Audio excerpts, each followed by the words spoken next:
Баршаңызға сәлем. Бүгін сіздерге Taobao-ға қалай карго адресін енгізу керек екенін көрсетемін. Бірінші мынау смайликке басамыз. Бұл біздің личный кабинетіміз, және үстіндегі настройкаға басамыз. Одан кейін мына біріншісіне басамыз. Енді біз каргомыздың адресін скопировать етіп аламыз, мынаны көшіріп аламыз. Және де Taobao-мызға барамыз.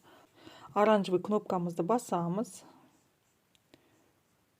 Және де мына оранжевый кнопкамызды басамыз. Автоматически бізге Taobao адресті тауып береді. Енді бұл жерде тексереміз.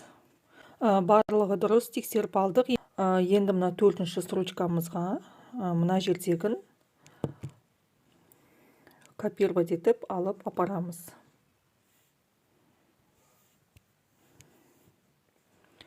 Мына жерге қоямыз. Және де мына имя деген орнына атымызды жазамыз. Және мына жерде телефон номерімізді жазамыз.